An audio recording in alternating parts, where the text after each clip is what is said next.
اور بعض نمازوں کو فرض کر کے پڑھتے ہیں کہ فرض ہے یہ. تو یہاں پہ جیسے 4 رکعت کو آپ نے فرض کہا، بعد کے 2 رکعت کو سنت کہا، تو یہ سنت اور فرض کون سا ہو گیا؟ حکمی. یعنی یہ پڑھنا فرض ہے، یہ پڑھنا سنت ہے، یہ حکمی سنت ہے. اور جب جو ہے آپ سنت کو طریقے کے معنی میں لیں گے، طریقے کے معنی میں طریقہ، تو یہ جو 4 رکعت آپ نے فرض پڑھا ہے تو اس کو کیا کہیں گے؟ سنت رسول پہ پڑھا ہے. سنت رسول پہ مطلب کیا؟ طریقے رسول، تو وہ بھی سنت ہے. تو سنت کا ایک معنی طریقہ اور ایک حکم والا ہوتا ہے. تو جو حکم والا ہوتا ہے، فرض سنت نفل وغیرہ جو ہوتا ہے، تو اس کو کہا جاتا ہے حکمی سنت، یعنی وہ احکام میں سنت ہے. اور ایک ہوتا ہے طریقہ کے معنی میں. اللہ نے دیکھیں قرآن میں کئی جگہ استعمال کیا ہے سنت اللہ، اللہ کا طریقہ، کہ اللہ کی بھی کوئی سنت اور کوئی فرض اور کوئی نفل ہے نہیں نا. تو اللہ کا طریقہ، لا تبدیل لسنت اللہ، اللہ کے طریقے میں تبدیلی نہیں پاؤ گے، کوئی تبدیلی نہیں ہے. تو وہاں طریقہ مانا ہے. تو داڑھی سنت رسول ہے، یعنی طریقہ رسول ہے، حکمی سنت نہیں ہے. داڑھی کا حکم وجوب کا ہے. دوسری چیز یہ علماء کا متفقہ، کسی بھی جماعت اور مسلک کا لے لیجئے، متفقہ فتویٰ ہے یا متفقہ رائے اور مسلک ہے کہ داڑھی کاٹنے والا فاسق ہوتا ہے. داڑھی کاٹنے والا فاسق ہوتا ہے، وہ فاسق ہے. اب ہمیں کوئی بتائیے جو سنت ہو حکمن اور اس سنت کے خلاف کرنے والے کو فاسق کہا گیا ہو؟ نہیں، سنت کے خلاف کرنے والے کو فاسق نہیں کہا جاتا. سنت کا مطلب کیا ہوتا ہے؟ کرو گے پاؤ گے، نہیں کرو گے نہیں پاؤ گے، ختم.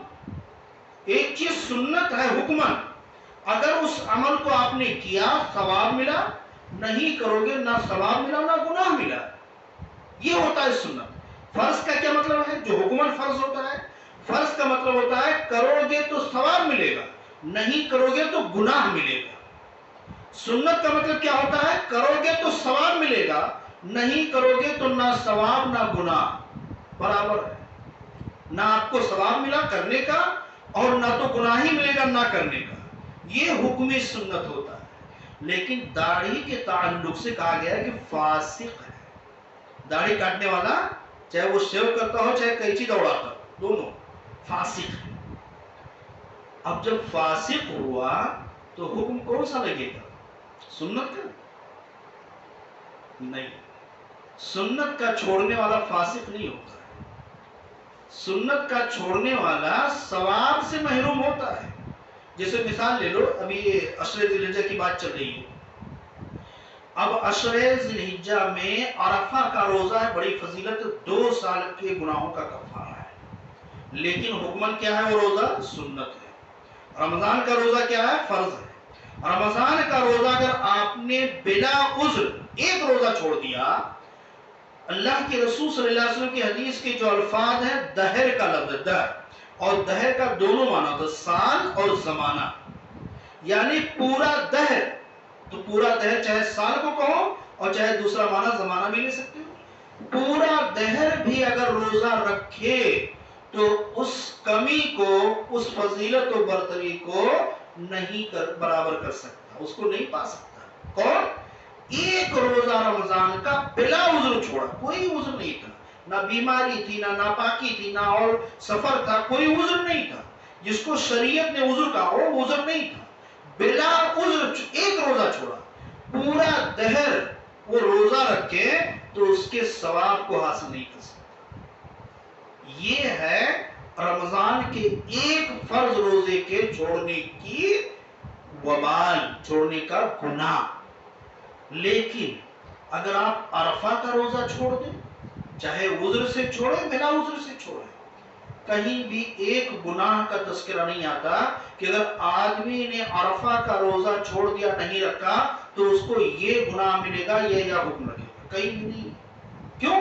اس لیے کہ عرفہ کے روزے کی فضیلت ضرور ہے، 2 سال کے گناہوں کا کفارہ ہو جائے گا ضرور ہے، لیکن یہ حکم سنت ہے اور سنت کے چھوڑنے پہ کوئی گناہ نہیں ہوتا۔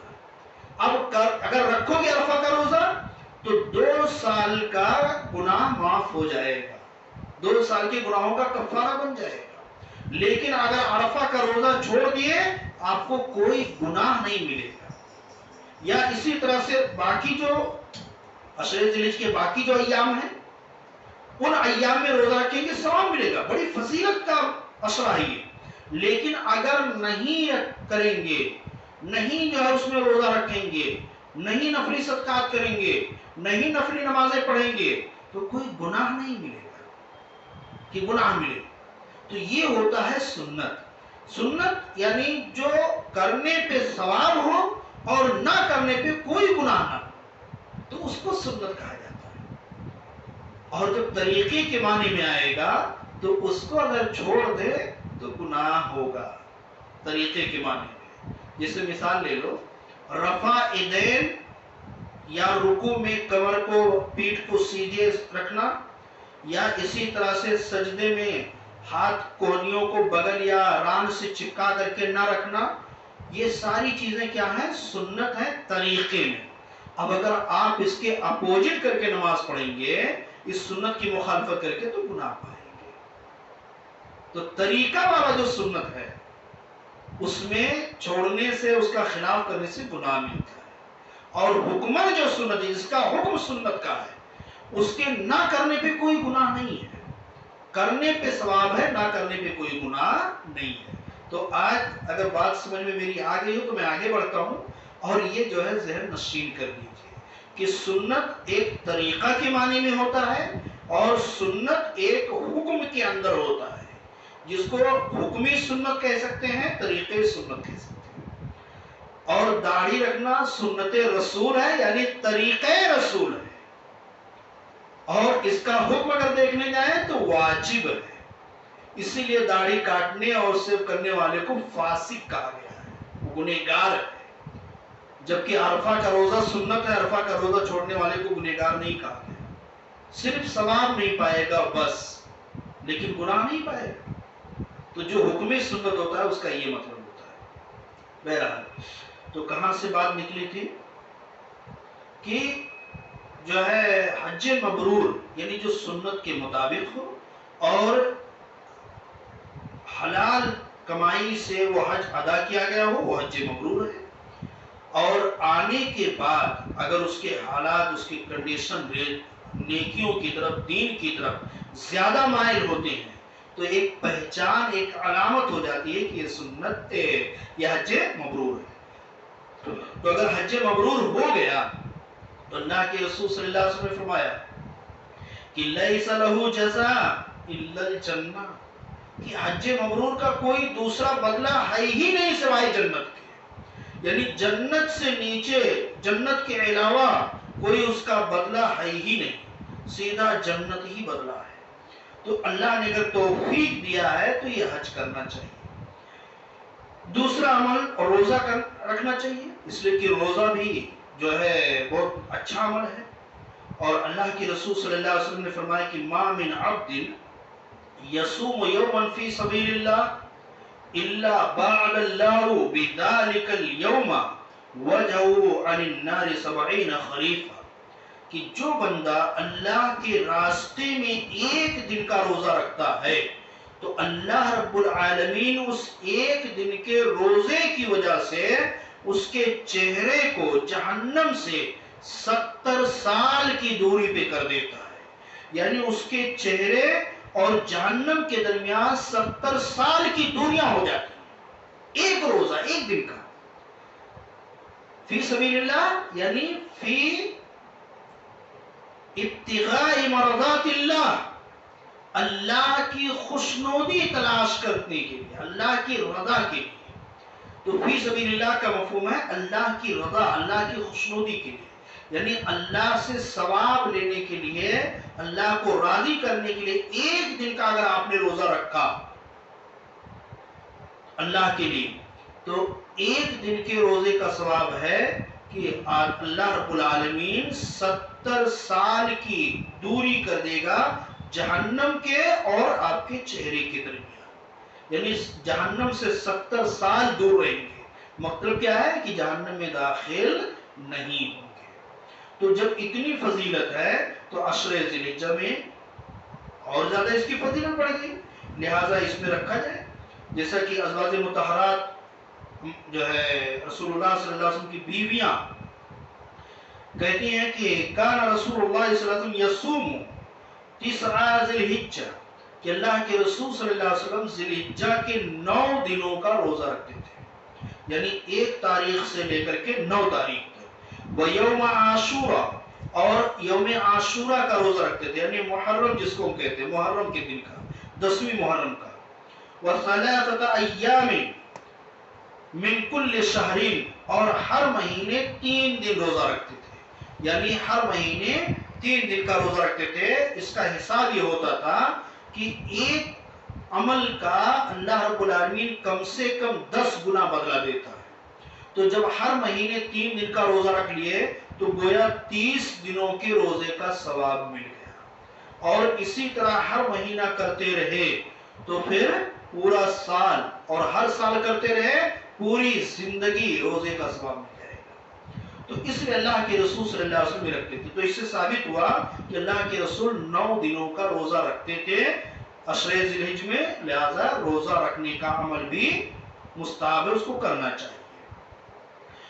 اسی طرح سے نماز، تو نماز یہ چونکہ تمام اعمال میں سب سے زیادہ عظمت اور فضیلت والا عمل ہے، اس لیے اسے پورا سال وقت کی پابندی کے ساتھ جو ہے تمام مسلمانوں پہ فرض بھی ہے. تو ان ایام میں فرائض کی ادائیگی کے ساتھ ساتھ کثرت سے نوافل پڑھنا چاہیے، یعنی نفلی نمازیں ان 10 دنوں کے اندر زیادہ سے زیادہ پڑھنا چاہیے، کیونکہ نوافل کے ذریعے اللہ رب العالمین سے قربت حاصل ہوتی ہے. اسی طرح سے ان ایام میں اللہ کا ذکر کثرت سے کرنا چاہیے. جیسا کہ عبداللہ بن عمر رضی اللہ تعالیٰ عنہ بیان کرتے ہیں کہ اللہ کے رسول صلی اللہ علیہ وسلم نے فرمایا کہ ما من ایام اعظم عند اللہ ولا احب الیہ العمل فیہن من هذه الايام العشر فاکثروا فیہن من التہلیل والتکبیر والتحمید. کہ اللہ کے رسول صلی اللہ علیہ وسلم نے فرمایا کہ کوئی بھی دن نہیں ہے جو اللہ کے نزدیک زیادہ عظمت والا ہو اور زیادہ محبوب ہو اس میں عمل کرنا ان عشر ذی الحجہ سے، یعنی عشر ذی الحجہ سے زیادہ محبوب عمل والا کوئی دن یا زیادہ عظمت والا کوئی دن نہیں ہے. فَأَكْثِرُوا فِيهِنَّ، تو تم ان ایام میں یعنی عشر ذی الحجہ میں زیادہ کرو. کیا کرو؟ من التحلیل، تحلیل کہتے ہیں لا الہ الا اللہ، یعنی کثرت سے پڑھو لا الہ الا اللہ. والتکبیر، اللہ اکبر، یہ تکبیر ہے، تکبیر زیادہ کرو. والتحمید، الحمدللہ، یہ تحمید ہے، الحمدللہ کہنا. مطلب کیا ہے کہ اللہ کے رسول صلی اللہ علیہ وسلم نے کہا کہ ان ایام میں زیادہ سے زیادہ لا الہ الا اللہ، اللہ اکبر، الحمدللہ، یعنی جو تسبیحات ہیں ان کو زیادہ سے زیادہ کرو. تو یہ تسبیحات بھی زیادہ کرنا چاہیے.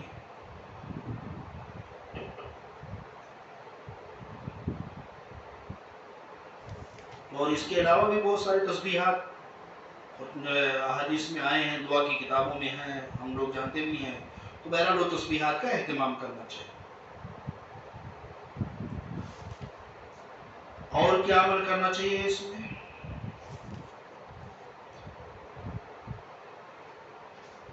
اس میں جو ہے صدقہ کرنا چاہیے زیادہ سے زیادہ، چونکہ اللہ تعالیٰ نے قرآن میں فرمایا کہ یا ایھا الذین آمنوا انفقوا مما رزقناکم من قبل ان یأتی یوم لا بیع فیہ ولا خلہ ولا شفاعۃ والکافرون هم الظالمون. کہ اے ایمان والو، انفقوا مما رزقناکم، کہ تم خرچ کرو اس میں سے جو ہم نے تمہیں روزی دی ہے. من قبل ان یأتی یوم، اس سے پہلے کہ وہ دن آئے، لا بیع فی ولا خلا، نہ کوئی جس میں لین دین ہوگا، ولا خلا، اور نہ دوستی یاری ہوگی، ولا شفاعہ، نہ سفارش ہوگی۔ دیکھیں اللہ رب العالمین نے کتنے پیارے انداز سے سمجھایا ہے کہ دنیا کے اندر آدمی جب کہیں پھنستا ہے، اگر ہم اور آپ ابھی جا رہے ہیں، گاڑی ڈرائیونگ کرتے ہوئے جا رہے ہیں، یا کوئی اور معاملہ ہے، اگر کوئی غلطی ہو گئی تو اس غلطی سے یا اس غلطی کی سزا سے بچنے کے لیے سب سے پہلے ہم کیا کہتے ہیں؟ ہماری زبان سے کیا نکلتا ہے؟ کچھ لے دے کر کے رفع دفع کرو، کچھ لے دے کر کے ختم کرو۔ چاہے کسی سے پرسنل ہو، کسی کو آپ نے دھکا مار دیا، چوٹ لگ گئی، چلو بھائی میں دوا کرا دیتی ہوں، پٹی بنا دیتی ہوں، لے دے کر کے ختم کرو، کیا جاؤ گے کورٹ کچہری میں یا پولیس چوکی میں، یا پولیس والے نے پکڑ لیا، صاحب کچھ لے دے کر کے ختم کرو نا، کیا چالان کرو گے۔ بہرحال کہیں کا مطلب وہ رشوت ہے یا کیا ہوا الگ بات ہے، لیکن اہم معاملات میں آدمی جب پکڑا جاتا ہے تو سب سے پہلے بات کرتا ہے لین دین کی، لین دین کر کے ختم کرو۔ اب اس میں بعض صورتیں جواز کی بھی ہیں، بعض صورتیں رشوت کی آ جاتی ہیں، جیسے اگر پولیس والے کو لین دین کر کے ختم کیے یا اس طرح سے اور کوئی معاملات کو، تو وہ رشوت میں آ جاتا ہے۔ لیکن اگر آپ کے ذریعے کسی کا نقصان ہو گیا، کسی کو چوٹ لگ گئی، زخم آ گیا، یا کچھ اور اس کا سامان نقصان ہو گیا، تو آپ نے اس کو لے دے کر کے ختم کر دیا تو جائز ہے بھائی، اس کا بدلہ دے دیا آپ نے۔ تو بہرحال سب سے پہلے آدمی کیا کہتا ہے؟ لے دے کر کے ختم کرنے کا۔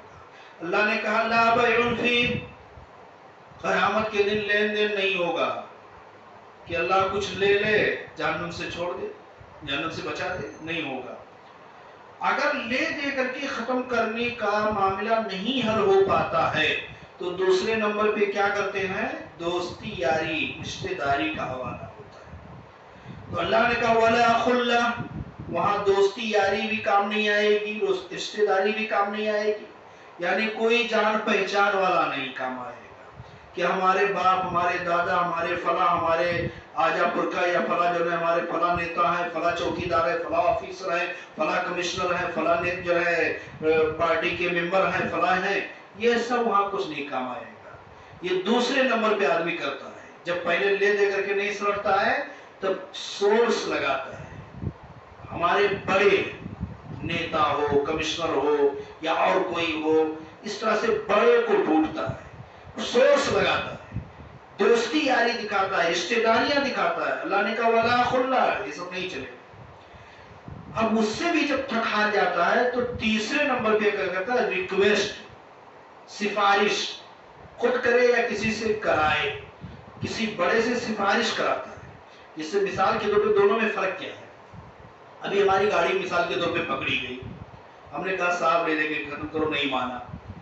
اب ہم نے کیا کیا؟ فلاں نیتا کو فون لگایا، اب اس نے لیا فون، پولیس والے کو دو گالی دیا، چھوڑ میرا آدمی ہے، چھوڑ دیا، دوستی یاری کام آ گئی۔ اگر اس پہ بھی نہیں مانا یا اس نیتا سے بھی بڑا آفیسر اور کمشنر ہے، تب کیا کرے گا؟ اس کے سامنے نہیں چلتے، ارے صاحب چھوڑو، جانے دو نا، جانے دو، ایسا ہے ویسا ہے، یعنی ریکویسٹ۔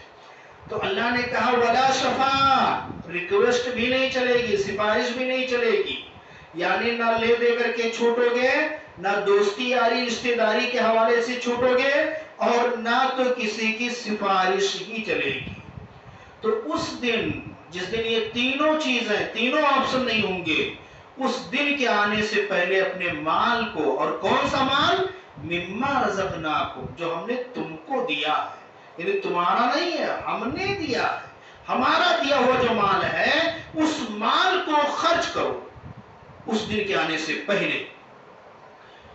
تو اس سے جو ہے صدقہ کی وضاحت ہوتی ہے، اور اللہ کے رسول نے فرمایا کہ ما نقصت صدقۃ من مال، کہ صدقہ مال میں سے کچھ کمی نہیں کرتا، یعنی صدقہ کرنے سے مال کم نہیں ہوتا بلکہ بڑھتا ہے۔ اسی طرح سے سورہ منافقون کی آیت اس سے پہلے بھی شاید سامنے آئی تھی کہ آدمی جب مرنے لگتا ہے، اللہ نے کیا کہا؟ انفقوا مما رزقناکم من قبل ان یاتی یوم ان یاتی احدکم الموت، فَيَقُولَ رَبِّ لَوْلَا أَخَّرْتَنِي إِلَىٰ أَجَلٍ قَرِيبٍ فَأَصَّدَّقَ وَأَكُن مِّنَ الصَّالِحِينَ. یعنی اللہ نے کہا کہ اس وقت کے آنے سے پہلے انفقوا مما رزقناکم، ہم نے جو کچھ تمہیں دیا اس میں سے تھوڑا بہت اللہ کے راستے میں خرچ کرو، صدقہ کرو. من قبل ان یاتی احدکم الموت، تم میں سے کسی کے پاس موت کا پیغام آنے سے پہلے، یعنی جب تمہارے پاس موت آ جائے، موت کا پیغام آ جائے، اب مرنے کے قریب ہو گئے ہو، موت کا نظارہ آنکھوں کے سامنے دکھ رہا ہے، وہ گھڑی، وہ منظر، وہ وقت آنے سے پہلے خرچ کرو. کیوں؟ اس لیے کہ جب وہ وقت آ جائے گا تو خرچ کرنے کا کوئی خاص فائدہ نہیں ہوتا ہے. تو اس وقت کے موت کے منظر سامنے آنے سے پہلے خرچ کرو. اور جب موت کا منظر آ جائے گا فَيَقُولَ رَبِّ لَوْلَا أَخَّرْتَنِي إِلَىٰ أَجَلٍ قَرِيبٍ، اے میرے پروردگار تھوڑا سا 1-2 سیکنڈ، 1-2 منٹ کیوں نہیں مہلت دے دیا، تھوڑی سی موت کو لیٹ کر دیتا، تاخیر کر دیتا، 2 منٹ بعد موت آتی. فَأَصَّدَّقَ وَأَكُن مِّنَ الصَّالِحِينَ. یہ قارون کا خزانہ جو ہم نے گن کر کے جمع کر کے رکھا ہے، یہ نوٹوں کی گڈیاں جو ہم نے گن کر کے جمع کر کے رکھا ہے، یہ سونے چاندی کی جو تجوریاں بھر کر کے رکھا ہے، اے اللہ فَأَصَّدَّقَ، اس میں سے تھوڑا خرچ کر دیتا، اس کو تیرے راستے میں دے دیتا. لولا اخرتنی الی اجل قریب، 1-2 منٹ کے لیے مہلت دیتے. موت کو پیچھے کیوں نہیں ڈھکیل دیا؟ 1-2 منٹ اگر موت دیر سے آتی تو میں اس کو تیرے راستے میں خرچ کر دیتا. وَأَكُن مِّنَ الصَّالِحِينَ، اور میں صالحین میں سے بن جاتا. تو وہ وقت آنے سے پہلے عشرہ ذی الحجہ فضیلت و برکت کا عشرہ آ رہا ہے. اللہ نے جتنا آپ کو دیا ہے اس میں سے جتنی توفیق ہو، جتنی سہولت ہو، اتنا اللہ کے راستے میں خرچ کرو. تو یہ صدقہ بھی اس عشرے کا مستحب عمل ہے. اسی طرح سے اس میں جو دوسرا موضوع تھا یعنی قربانی کی احکام و مسائل، تو قربانی بھی اللہ رب العالمین کے قرب کا ذریعہ ہے. اللہ کے رسول صلی اللہ علیہ وسلم کی سنت مبارکہ ہے کہ اللہ کے رسول صلی اللہ علیہ وسلم ہر سال قربانی کرتے تھے. اب آیا یہ سوال کہ قربانی کیا ہے، سنت ہے، فرض ہے، واجب ہے، کیا؟ تو دیکھیے زیادہ تفصیل میں نہیں جائیں گے، لیکن اختصاراً یہ ہے کہ قربانی اگر حدیث کی روح سے دیکھا جائے، صحیح راجح قول یہ ہے کہ قربانی سنت ہے. جبکہ فقہ حنفی کے اندر یا مسلک احناف کے اندر قربانی کو واجب قرار دیا گیا ہے، اور اس کے لیے کچھ شرائط بھی رکھے گئے ہیں، نصاب تک پہنچنا وغیرہ، لیکن اس سب کا قرآن و حدیث میں کہیں ذکر نہیں ہوتا ہے. تو یہ ہے کہ قربانی یہ سنت ہے، اور بعض لوگوں نے اس کو سنت مؤکد بھی کہا ہے. مؤکد اس لیے کہا ہے کہ اللہ کے رسول صلی اللہ علیہ وسلم جو ہے مدینہ میں تھے تو ہر سال یعنی ہجرت کے بعد جب سے قربانی لاگو ہوا ہر سال قربانی کرتے تھے، کبھی آپ نے ناگا نہیں کیا. اسی طرح سے اللہ کے رسول صلی اللہ علیہ وسلم نے قربانی کے تعلق سے فرمایا کہ اللہ نے جس کو استطاعت دی ہے جو قربانی کر سکتا ہے، اگر پھر بھی وہ قربانی نہیں کرتا ہے تو ہمارے مصلی یعنی عیدگاہ میں نہ آئے. عیدگاہ سے اللہ کے رسول نے اس کو روکا ہے. تو اس سے بعض لوگوں نے کہا ہے کہ قربانی یہ سنت مؤکدہ ہے.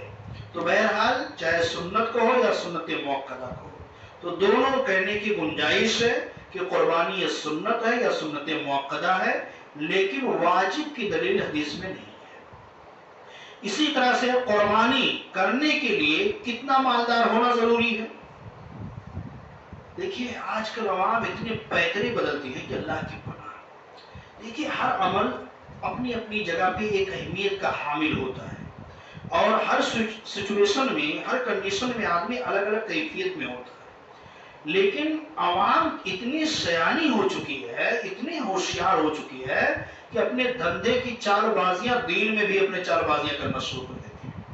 ایک نے مجھ سے جو ہے کئی سالوں پہلے جو ہے یہ پہ کرلا ہی کی بات ہے، اس نے کہا کہ مولانا فلاں فلاں آدمی ہیں، کچھ اشارے کے نام کا، کہا ان کو قربانی کرنے کی حیثیت ہے، کر سکتے ہیں لیکن نہیں کرتے. کیوں نہیں کرتے؟ کیا وجہ ہے؟ بخیلی ہے، کنجوسی ہے، مال سے محبت نہیں؟ وجہ کیا ہے کہ اگر آج ہم قربانی کریں گے تو لوگ ہم کو مالدار سمجھ لیں گے، پھر زکوٰۃ نہیں دیں گے ہم کو۔ یعنی رمضان کا زکوٰۃ لینے کے لیے، زکوٰۃ کھانے کے لیے وہ قربانی نہیں کرتے، جبکہ قربانی کرنے کی حیثیت ہے۔ تو قربانی کن لوگوں پہ ضروری ہے، کن کو کرنا چاہیے، کن پر اللہ کے رسول نے پھٹکار لگائی ہے کہ اگر قربانی نہیں کرتا ہے تو ہمارے عیدگاہ میں نہ آئے؟ جو آدمی نارمل اپنی فیملی کو، اپنی زندگی کو چلا رہا ہو اور اس سے بڑھ کر کے اس کے پاس قربانی کے جانور خریدنے کی استطاعت ہو تو اس کے اوپر قربانی لاگو ہو جاتا ہے۔ فیملی چل رہی ہے، فیملی کا خرچہ چل رہا ہے، گھر چل رہا ہے، نارمل ہے سب کچھ، بھلے بینک بیلنس نہیں ہے، وہ نصاب تک پہنچنے تک یا اور دیگر چیزوں تک نہیں ہے، وہ الگ بات ہے، لیکن اس کے فیملی کا نارمل خرچ ریگولر چل رہا ہے، اس سے اوپر قربانی کے جانور خریدنے بھر کا اس کے پاس پیسہ ہے، طاقت ہے، تو اس کے اوپر قربانی لاگو ہو جاتی ہے، اس کو قربانی کرنا چاہیے۔ اس کے لیے نصاب تک پہنچنا، بینک بیلنس ہونا، سال بھر پیسہ جمع رکھنا یا ایسا کچھ نہیں ہے۔ دوسرا سوال عام طور پہ قربانیوں کے ٹائم پہ ایسا آتا ہے کہ قربانی قرض لے کر کے کی جا سکتی ہے یا نہیں، قرضہ لے کر کے آدمی قربانی کر سکتا ہے یا نہیں؟ تو دیکھیے، قرضہ اس کی کئی کنڈیشنیں ہوتی ہیں اور مطلق لفظ پہ کوئی مطلق حکم نہیں لگایا جاتا۔ بہت سارے مواقع ایسے ہوتے ہیں بہت ساری چیزوں میں کہ لفظ کو پکڑ کر کے حکم نہیں لگایا جاتا، اس کی کنڈیشن دیکھی جاتی ہے، حالات دیکھی جاتے ہیں۔ جیسے مثال کے طور پہ قرض کی حالتیں کیا ہیں کہ ایک قرض آدمی بزنس میں لیتا ہے، بزنس کا بھی مقروض لیتا ہے۔ اس سے مثال کے طور پہ ایک آدمی بزنس کرا، دھندا کر رہا ہے، وہ کمپنیوں کا 5-10 لاکھ قرضہ ہے، 10 لاکھ قرضہ ہے کمپنیوں کا۔ کیوں کمپنیوں کر رہا ہے؟ کہ کمپنی سے مال منگایا ہے، پارٹیوں سے مال خریدا ہے، وہ 10 لاکھ قرضہ ہے، وہ بھی مقروض ہے، لیکن اس کا جو ہے مارکیٹ سے 10 لاکھ آنا باقی بھی ہے، 15 لاکھ مارکیٹ سے آنا بھی باقی ہے، گوڈاؤن کے اندر، دکان کے اندر 10-15 لاکھ کا، 5 لاکھ کا مال بھی پڑا ہے۔ اب یہ آدمی مقروض ہے، 10 لاکھ کا میرے سر پہ قرضہ، میں قربانی نہیں کر سکتا؟ نہیں، درست نہیں ہے۔ اس لیے کہ 10 لاکھ اگر دینا باقی ہے تو 15 لاکھ آنا بھی تو باقی ہے، یا جو ہے 10-5 لاکھ کا، 15 لاکھ کا مال بھی تو گوڈاؤن کے اندر، دکان کے اندر پڑا ہے، آج نہیں کل اس کا پیسہ آئے گا۔ ایک قرض یہ بھی ہے۔ اسی طرح ایک قرض یہ ہے کہ آدمی جاب کرتا ہے، اب اس کا سیلری جو ہے مثال کے طور پر لے لو کہ اگلے مہینے 5 تاریخ کے بعد ملتی ہے۔ وہ جون میں جاب کیا، یہ جون کا مہینہ چل رہا ہے، اب جولائی کے 5 تاریخ کے یا جولائی کی 1 تاریخ کو اس کو سیلری ملے گی، پگار ملے گا، اور قربانی کب ہے اس سال؟ انشاءاللہ 29 کو ہے۔ اب 29 کو اس کے پاس پیسہ نہیں ہے، 29 کو اس کے پاس پیسہ نہیں ہے۔ اب مولوی صاحب تو کہہ رہے تھے، فلانے کہہ رہے تھے قرض لے کے قربانی نہیں کر سکتے، اس لیے ہم قربانی نہیں کریں گے، بھائی ہمارے پاس پیسہ نہیں۔ آپ کا جولائی کو آنے والا ہے پیسہ، آپ کریے قربانی، قرض لے کے کیجیے۔ تو یہ کنڈیشن میں یعنی قرض لے کر کے قربانی کرنا، جب اس قرض کی ادائیگی کے ذرائع موجود ہوں تو اس وقت قرض لے کر کے قربانی کرنا درست ہے۔ اور ایک آدمی اپنا گھر چلانے کے لیے، اپنا پیٹ پالنے کے لیے قرض لیا ہوا ہے، اور جو لیا وہی ادا کرنے کے ذرائع نہیں ہے، 10,000 مہینہ کماتا ہے، گھر میں گھس جاتا ہے سب، جو قرض ہے وہ باقی ہے، اس کو ادا کرنے کا کوئی راستہ ہی نہیں مل رہا ہے۔ تو اب ایسے شخص کو قرض لے کر کے قربانی کر کے اور اپنے اوپر قرض کا لیول یا بوجھ اور بڑھا لینا، یہ درست نہیں ہے۔ تو مختصراً یہ کہ جس قرض کی ادائیگی کے ذرائع موجود ہیں، جس آدمی کے پاس ذرائع ہیں، ایک جگہ سے اگر وہ قرض لے رہا ہے تو دوسری جگہ سے آنا بھی باقی ہے، یا اس کو روز کمائی کر رہا ہے، اس کی کمائی جو ہے اس کے اخراجات سے زیادہ ہیں، تھوڑا تھوڑا کر کے وہ دے لے جائے گا، یا اگلے مہینے 1 مہینے بعد اس کی پگار آنے والی ہے وہ دے لے جائے گا. تو ایسے لوگ قرض لے کے قربانی کریں. اور جو قرض لیا ہے یا قرض پہلے سے نہیں لیا ہے لیکن ابھی لے کر کے وہ کرے گا اور اس کی ادائیگی کے ذرائع نہیں ہے، کیسے ادا کرے گا؟ اس کی کمائی اس کے گھر میں گھس جاتی ہے، گھر کا خرچہ ہی اتنا زیادہ ہے، جتنا کما رہا ہے اتنا گھر میں لگ جاتا ہے، اب کہاں سے دے گا وہ؟ تو اگر ذرائع موجود نہیں ہیں تو اس کے لیے قربانی قرض لے کر کے نہیں کرنا چاہیے.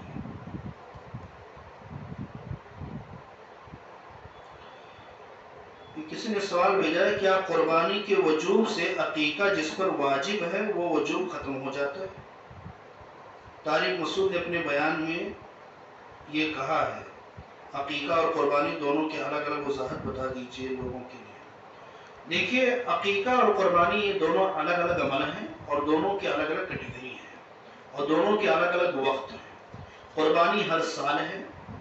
اگر آپ 1 سال استطاعت رکھتے ہیں، طاقت رکھتے ہیں کریں، دوسرے سال نہیں رکھتے نہ کریں، تیسرے سال پھر طاقت ہے پھر کریں، چوتھے سال نہیں ہے نہ کریں. یعنی جیسے جیسے آپ کی طاقت رہے گی جس سال اس سال آپ قربانی کریں، جس سال طاقت نہیں نہ کریں، کوئی دقت نہیں ہے. اور عقیقہ کا ٹائم جو ہے وہ سنت ٹائم یعنی اللہ کے رسول کا جو طریقہ اور ٹائم ہے وہ 7ویں دن ہے. 7ویں دن یہ بھی عقیقہ بھی واجب نہیں ہے، یہ مستحب ہے. اور طارق مسعود کا جہاں تک معاملہ ہے مسلک حنفی سے تعلق رکھتے ہیں اور مسلک حنفی میں بتایا کہ قربانی اور عقیقہ دونوں کو واجب مانتے ہیں. لیکن حدیث میں ایسا نہیں ہے، حدیث میں قربانی عقیقہ دونوں یہ سنت ہے. اب زیادہ سے زیادہ اس کی تاکید آنے یا مسلسل پابندی کی وجہ سے آپ موقدہ کہہ سکتے ہیں، سنت موقدہ. بہرحال سنت ہے دونوں. تو عقیقہ بھی سنت ہے، قربانی بھی سنت ہے، دونوں الگ الگ عمل ہیں. اگر بچہ پیدا ہوا اور عقیقہ کی استطاعت ہے تو آدمی 7ویں دن کرتے. اور اگر استطاعت اس وقت نہیں ہے، نہ قرض لے کر کے نہ بیلنس سے نہ کسی بھی طریقے سے استطاعت نہیں ہے، لیکن 2-4 سال بعد 5 سال بعد استطاعت ہو گئی تو قربانی عقیقہ کر دینا چاہیے. اس کی وجہ کیا ہے کہ اللہ کے رسول صلی اللہ علیہ وسلم نے عقیقے کے تعلق سے فرمایا کہ بچہ اپنے عقیقے کے بدلے میں گروی رکھا ہوا ہے، مرتہن ہے. تو گروی کا جو معنی کیا گیا ہے یا جو اس کی وضاحت کی گئی ہے کہ گروی یہاں رکھنے کا مطلب جو ہے یا مفہوم اس کا یہ ہے کہ اگر بچہ بلوغت سے پہلے مر گیا، بلوغت سے پہلے مر گیا، تو جیسا کہ حدیث میں آتا ہے کہ جو نابالغ بچے وفات پا جاتے ہیں تو وہ اپنے والدین کے لیے قیامت کے دن سفارش کریں گے، جہنم سے ان کے لیے آڑ بنیں گے. تو اگر عقیقہ بچے کا نہیں ہوا اور بلوغت سے پہلے بچہ وفات پا گیا تو وہ اپنے والدین کے لیے سفارش نہیں کرے گا. تو اس سے یہ جو مرتہن کا جو معنی کیا گیا، جو اس کی وضاحت کی گئی ہے، اس سے یہی واضح ہوتا ہے کہ بلوغت تک، بالغ ہونے سے پہلے تک جب بھی استطاعت ہو بہتر ہے کر دینا چاہیے. اور اگر بلوغت ختم ہو گئی تو اب وہ مرحلہ ہی ختم ہو گیا تو اب جو ہے عقیقہ کرنے کا کوئی مطلب نہیں رہ جاتا. ویسے لوگ کرتے ہیں بڑھاپے میں 70-80 سال پہ بھی کرتے ہیں، بلکہ حج پہ جاتے ہیں تو کہتے ہیں جب عقیقہ نہیں ہوا تو قربانی نہیں ہوگی. ایسا یہ بھی مسئلہ ہے عوام کے اندر کہ عقیقہ نہیں ہوا تو قربانی ہوگی، پوری زندگی ان کے نام کی قربانی نہیں ہوتی. اب حج کرنے جا رہے ہیں وہاں تو قربانی کرنی پڑے گی، تو حج کرنے سے جانے سے پہلے وہ اپنا عقیقہ کر کے تب حج پہ جاتے ہیں. سب بکواس ہے. تو بلوغت سے پہلے تک عقیقہ ہے. اور جب بچہ بالغ ہو گیا تو وہ خود اپنے عمل کا ذمہ دار ہو گیا، مکلف ہو گیا. اب اس کے گناہ، اس کے نیکیاں، اس کے ثواب لکھے جائیں گے، وہ اپنے عمل کا جواب دے گا، ماں باپ کے لیے سفارش نہیں کرے گا. وہ کچھ جو ہے اعمال ایسے ہیں کہ جس میں یہ آتا ہے کہ یہ عمل سے جیسے قرآن کا حافظ ہے یا قرآن کا پڑھنے والا ہے تو والدین کے لیے فائدہ مند ہوگا، تو وہ ایک عام مومنین کی کیٹیگری میں رکھ کر کے آئے گا، بچے کی وجہ سے. تو بچے کی وجہ سے جو ہے وہ بلوغت تک ہے.